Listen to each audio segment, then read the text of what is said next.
자, 오늘은 항공계기 계통 두 번째 날로서 압력계기를 설명을 드리도록 하겠습니다. 자, 오프라인 수업 같은 경우에는 지난주에 수업했던 그 세 가지 PPT 자료를 가지고 3시간을 충분히 합니다. 첫날이기 때문에 얘기도 하면서 여러분들 방학 때 지냈던 거 이런저런 얘기하면서 시간을 지낼 수 있는데, 온라인을 수업하다 보면 다른 잡스러운 얘기를 안 하겠죠. 그래서 여러분들 강의 자료가 시간이 짧습니다. 그래서 이해를 해주시고 좀 더 강의 시간은 짧지만 깊이 있는 내실 있는 수업이 될 수 있도록 진행을 하도록 하겠습니다. 자, 오늘은 압력계기에서 표준대기압 일단 정의를 먼저 보면 1ATM이라고 돼 있는데, 여러분들 ATM 하면 보통 일반 상식적으로 들리는 머릿속에 떠오르는 거는 뭐예요? 현금인출기잖아요. 현금인출기. 근데 우리가 알고 있는 현금인출기가 아니라 1ATM, 여기서 ATM은 atmosphere, 환경, 대기 이런 의미로서 1ATM을 표현합니다. 여기서 나오는 거는 여기 지금 머큐리라고 되어 있는데, 이 머큐리가 뭐냐면 수은입니다.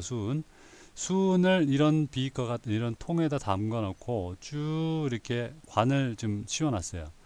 그러면 1대기압, 평균 기온 15도씨를 기준으로 1대기압이 되는데, 외부 기압에 의해서 이게 압력을 눌러주면 그냥 자연스럽게 상온에서 이렇게 올라갑니다.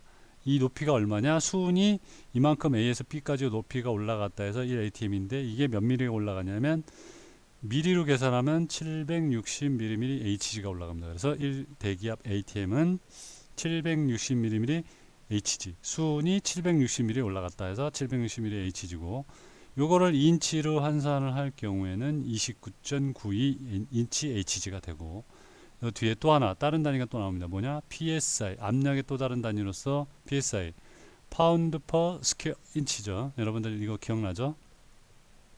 그래서 여기 나와 있는 이 숫자들은 반드시 기억을 해둬라. 왜? 우리 항공산업기사 시험 볼 때 이렇게 나오기도 하고 이렇게 나오기도 합니다. 그리고 주어지지 않을 경우가 종종 있어요. 그럼 표준된 기압이면 요 기압치를 가지고 계산을 해놔야 됩니다. 계산식 할 때. 그래서 반드시 외워주기 바랍니다. 여러분들 나중에 제가 시험 낼 수도 있어요. 그 다음에 압력계기. 그럼 압력계기에서 압력 단위는 어떻게 되냐?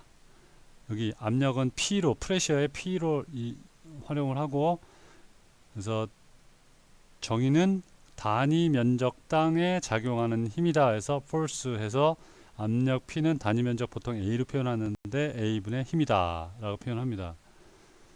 그래서 이 단위식을 이용을 해서 나중에 문제나 어떤 계산식이 많이 나오니까 정의를 잘 기억해 두고, 단위 면적당, 그냥 손바닥에서 위에 누르는 힘 어느 정도 넓이냐, 그 단위 면적이다.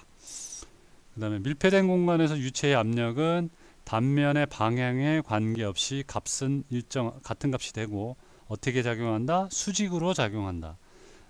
우리 그 다음 그림을 보면, 다음 페이지 20페이지의 그림을 보면 파스칼의 법칙처럼 나옵니다. 그래서 이 측정 단위는 인치 Hg나 PSI가 대표적으로 사용되는데, 페이지 보십시오. 파스칼의 법칙 나옵니다.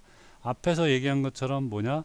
용기 안에 액체를 가득 채우고 압력을 올리기 위하여 용기에 연결된 피스톤에 힘을 가하면 용기 내에 어느 곳에든 같은 압력을 갖게 된다. 여기서 이렇게 용기에 액체를 가득 채우고 요 피스톤으로 여기 압력을 누르면 여기에 작용하는 압력, 여기에 작용하는 압력, 여기 모두가 같은 압력을 가진다. 단 어떻게 작용을 한다? 수직으로 작용한다. 수직으로 작용을 한다. 앞에 나왔던 것처럼 이겁니다. 그래서 이 파스칼이 이런 걸 발견했다. 파스칼의 법칙입니다. 프랑스의 수학자가 발견을 했고, 제한된 용기 안에 액체 압력이 증가하면 이 용기 컨테이너 안에 골고루 전달되면 어디에? 용기벽에 90도의 각도로 힘이 작용한다. 이걸 발견했습니다. 어렵진 않죠? 자, 다음은 압력과 힘과 면적 간의 관계를 보면, 압력은 아까 앞에서 정의했듯이 단위 면적당 힘이라고 그랬잖아요. 그래서 여기서는 단위 면적을 계산하는 단위가 인치, 뒤에는 센티미터입니다. 그래서 인치 제곱당 압력이기 때문에 파운드가 되고, 그래서 파운드 퍼 스퀘어 인치 앞에 설명했죠. 그래서 PSI가 되는 겁니다. 그 다음에 미터 방식에서는 단위 센티미터 제곱당 힘, 무게, 여기는 킬로그램이 되겠고, 그래서 미터 방식은 킬로그램이 되고, 인치 단위에서는 파운드가 됩니다. 여러분들 꼭 기억을 해두시고, 그 다음에 힘의 단위에서는 국제 단위로서 뉴턴이 발견을 했기 때문에 N이라고 표현을 하고, 여기에 대한 힘의 단위 정의는 1kg의 물체를 1m/s의 조개보의 가속도로 움직일 때 발생하는 힘이다 라고 표현을 하고, 이 가속도의 법칙은 F는 ma, 요 정의 아시죠? 이거를 이용해서 1N은 1kg 곱하기 1m/s 제곱으로 표현될 수 있다. 그 다음에 우리가 알고 있는 킬로그램인데 force가 들어갑니다. F. 여기서 F는 force 뭐냐? 중력 가속도, 지구상에서 당기는 힘. 이는 지구상에서 힘 또는 무게의 단위를 계산합니다. 그래서 여기에 9.8이 곱해지기 때문에 중력 가속도 9.8 m/s 제곱이잖아요. 그래서 9.8 뉴턴에 해당된다. 그래서 앞에서 설명했듯이 압력 단위는 파스칼로 단위로 표현을 하고, 단위 명칭에 작용하는 힘으로 뉴턴 퍼 미터 제곱으로 나타낸다. 그래서 종합적으로 표현하면 힘은 1kg 폴스는 9.8 뉴턴, 압력은 1kg 폴스 퍼 센티미터 제곱, 그래서 9.8 뉴턴 퍼 0.0001 미터 제곱. 센티미터 제곱이 100분의 1인데 제곱이니까 센티미터가 미터의 100분의 1이니까 제곱을 하면 만분의 1이 되겠죠. 이렇게 나오고, 이거를 분모에다가 만을 곱하고 여기도 만을 곱하면 결국 98,000 뉴턴 퍼 미터 제곱이 되고, 1 파스칼은 뉴턴 퍼 미터 제곱, 1 헥토 파스칼은 100 파스칼이 됩니다. 요거 꼭 정의를 기억해 두시기 바라겠습니다. 자, 좀 어렵죠, 여러분들? 좀 어렵지만 요 기본적인 단위니까 잘 기억을 해 두시고, 또 헷갈리는 부분이 또 나옵니다. 압력의 종류.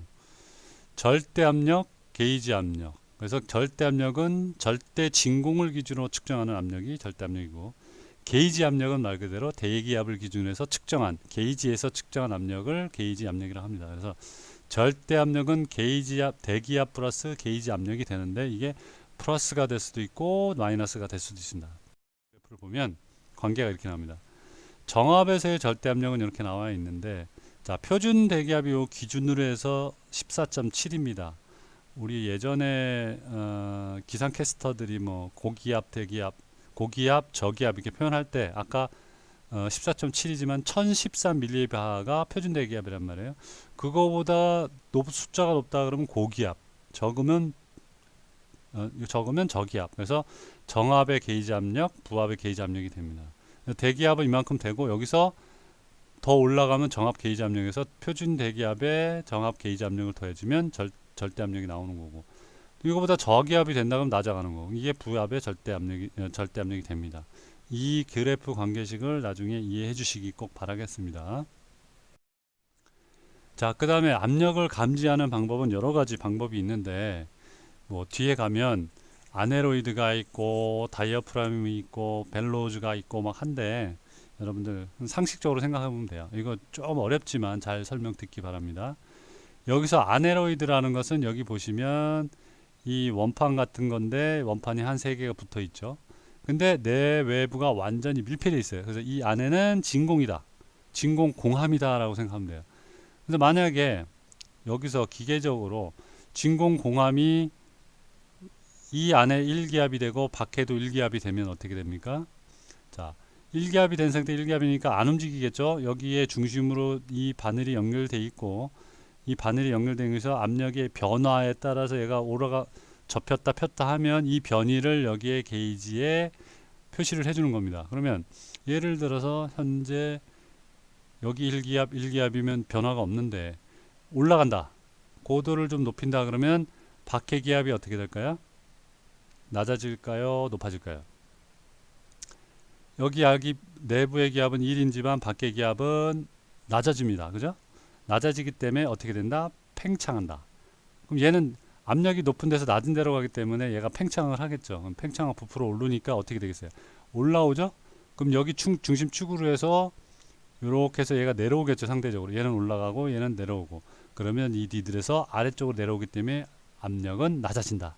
낮아진 상태로 디스플레이가 된다. 자, 이해되시죠? 이게 아네로이드입니다. 여기도 마찬가지. 이거를 이렇게 표현한 건데 좀 요게 더 쉬울 것 같아서 요거 가지고 설명한 겁니다. 이해되셨죠? 다음은 다이어프램. 다이어프램은 앞에 거랑 똑같은데 내부로 통하는 구멍이 있어요. 그래서 구멍이 뚫린 공함이다. 그래서 어떻게 되냐? 이 내부에 있는 압력과 외측에서 걸리는 압력의 차이를 이용해서 차압 측정을 이용해서 표현해 주는 거다. 이게 똑같습니다. 이 기계적 원리는 다이어프램입니다. 요거 다시 한번 설명드리면 벨로우즈는 다이어프램을 몇 장 여러 장 겹쳐놔서 아코디언처럼 움직일 수 있는, 좀 계기상으로 좀 부피가 크겠죠. 자, 그 다음에 마지막 압력 감지 방법이 버든관. 여기서는 버든관으로 되어 있는데 예전에 제가 배울 때는 부르동관, 뭐 부르동관 이렇게 표현했는데 버든이라는 사람이 개발해낸 거예요. 쉽게 얘기하면 기본형은 글자 C 형태의, 이렇게 여기 C형이죠. C 형태이며 속이 비어 있는 타원형 단면 금속 관 형태예요. 그러니까 안에 비어 있어요. 이 안에. 이게 버든관, 여기 부르동관 써 있네요. 압력이 가해지면 관이 어떻게 되겠어요? 얘는 고정돼 있고 얘가 압력이 가해지면 쭉 움직이겠죠. 움직이면 얘가 움직이면서 여기 중심축을 기준으로 얘가 당겨지겠죠. 얘는. 그러면 얘는 변이가 이쪽으로 당겨지면서 이 기어에 맞물려서 얘가 움직이면 얘는 돌아가고 여기에 니들이 붙어 있어서 회전하는 그런 방식으로 변이량을 지시하는 방법입니다. 그래서 비교적 압력 측정 범위가 크기 때문에 뭐 한다? 가장 많이 사용한다. 여기 바로 계기 뒤에 붙어 있잖아요. 지금 이런 식으로. 요거 많이 사용하니까 첫 시간은 이렇게 세 가지, 네 가지구나. 어떻게? 아네로이드, 벨로우즈, 다이어프램, 버든관. 요 네 가지를 꼭 기억해 두시기 바라겠습니다.